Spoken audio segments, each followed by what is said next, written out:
დაზვერვაზე KGB-ს ფინანსებისა და ადამიანური რესურსების მხოლოდ 15% იხარჯება. დანარჩენი 85% არის ნელი პროცესი, რომელსაც ჩვენ ვეძახით ან იდეოლოგიურ დეგრადაციას, ან აქტიურ ღონისძიებებს, აქტივნე мероприятия KGB-ს ენაზე, ან ფსიქოლოგიური ომი.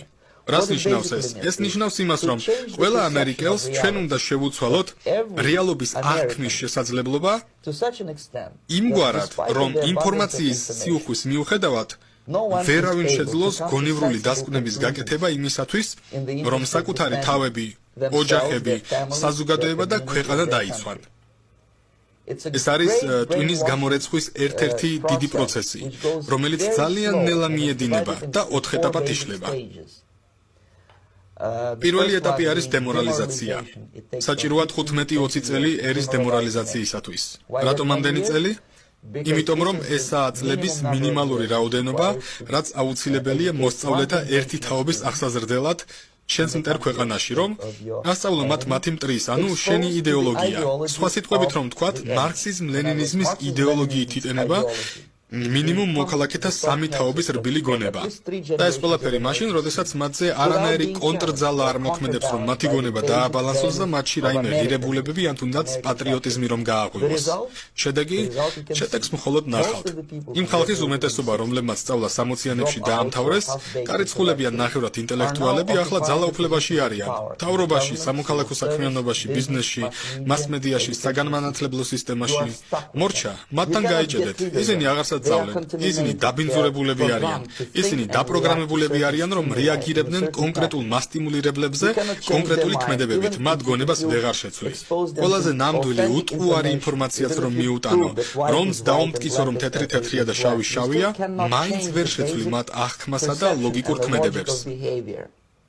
სხვა სიტყვებით, მორჩა, ეს ხალხი ვიტყოდი, რომ დემორალიზაციის პროცესი დასრულებულია და შეუქცევადი. იმისათვის, რომ ასეთი ხალხისაგან გათავისუფლდეთ, კიდევ ერთი 15-20 წელიწადი დაგჭირდებათ, რათა ახალი თაობა აღზარდოთ. პატრიოტულად და საღათ მოაზროვნე ხალხი, რომლებიც საკუთარი ქვეყნის ინტერესებით და საკუთარი ქვეყნის სასარგებლოდ იმოქმედებენ. თქვენ თქვით, რომ ეს ხალხი დაპროგრამებულია და თავის ადგილებზე ზის. ისინი გახსნილები არიან პროსაბჭოური იდეოლოგიისათვის, ანუ ეს ის ხალხია, რომლებიც სამიზნეში იქნებიან გასანადგურებლად? დიახ, მათი უმეტესობა. უბრალოდ იმიტომ, რომ ფსიქოლოგიური შოკი, რომლებსაც ისინი მიიღებენ მომავალში, რასაც სინამდვილეში სოციალიზმის ლამაზი თანასწორობა და სამართლიანობა ნიშნავს, ისინი ამბოხდებიან. ისინი განაწყენდებიან და იმედი გაუცრუვდებათ.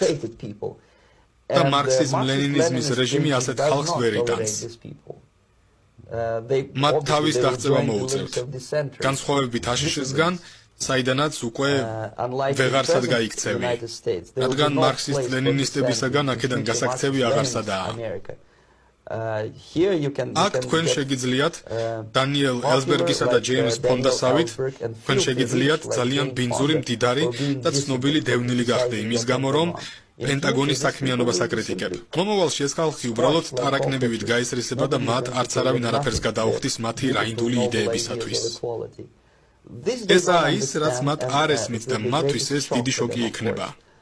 თქვენს ქვეყანაში დემორალიზაციის პროცესი ფაქტობრივად უკვე დასრულებულია ბოლო 25 წლის განმავლობაში. ვიტყოდი, რომ გადაჭარბებულია კიდეც. დემორალიზაცია ამჟამად აქ ისეთ ადგილებში აღწევს, სადაც ადრე თვით ამხანაგ ანდროპოვსაც და მის ექსპერტებსაც კი არ დაესიზმრებოდათ, რომ ამხელა წარმატება იქნებოდა. ამ დემორალიზაციის უმეტესი ნაწილი თვით ამერიკელების მიერ ამერიკელების მიმართ არის განხორციელებული იმის გამო, რომ მორალური სტანდარტები არ გაქვთ. როგორც უკვე გითხარით, ჭეშმარიტი ინფორმაციის ადამიანებისათვის ჩვენებას უკვე აზრი აღარ აქვს. დემორალიზებულ ადამიანს არ შეუძლია ნამდვილი ინფორმაციის ფლობა. მას ფაქტები არაფერს ეუბნება.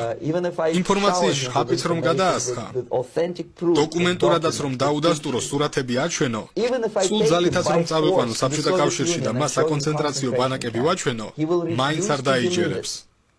იმ მომენტამდე, სანამ დიდ პანჯურს არ მიიღებს გასწიებულ უკანალში. როდესაც სამხედრო ჩექმა ძლებს დაუმტვრევს. აი მაშინ მიხვდება, მაგრამ მანამდე ვერა. ესაა დემორალიზაციის ტრაგიკული ნაწილი.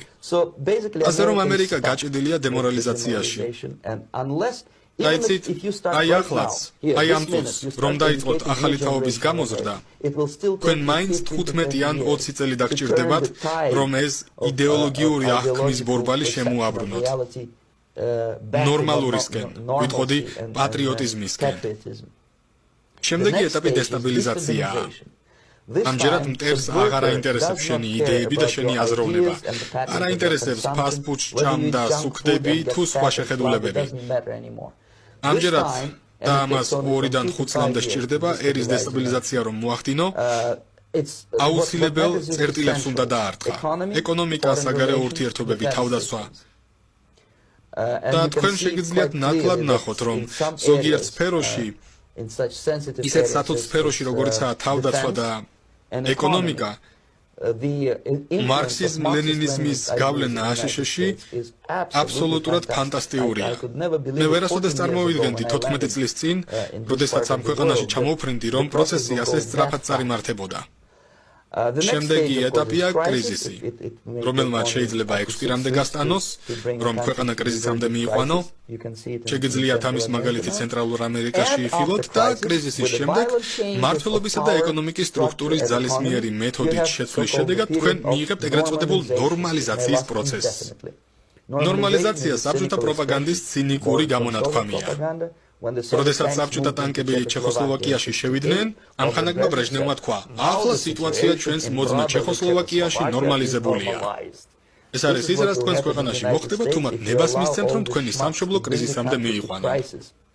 თუ მათ ნებას მისცემთ, რომ დაპირდნენ თქვენ ხალხს ლამაზ ცხოვრებას 60 დედამიწაზე, რათა ამით გამოიწვიონ თქვენი ეკონომიკის დესტაბილიზაცია, გამორიცხონ თავისუფალი ბაზრის პრინციპი და დასვან დიდი მოძმე მთავრობა ვაშინგტონ DC-ში, დაყვარელი დიქტატორის ვოლტერ მონდეილის სახით, რომელიც ლამაზ და უამრავ დაპირებას მოგცემთ და შემდეგ მნიშვნელობა აღარ აქვს ეს დაპირებები შესრულდება თუ არა, ის წავა მოსკოვში და უკანალზე აკოცებს თავის ნამდვილ ბოსებს, მაგრამ ეს არაფერი, ის ილუზიას შექმნის, რომ ყველაფერი კონტროლ ქვეშაა.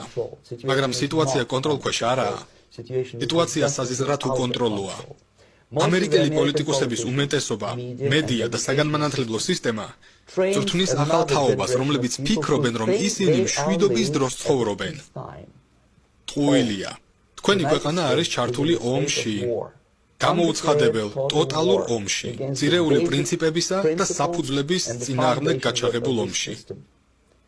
და ამ ომის ინიციატორი, რა თქმა უნდა, არ არის ამხანაგი ანდროპოვი.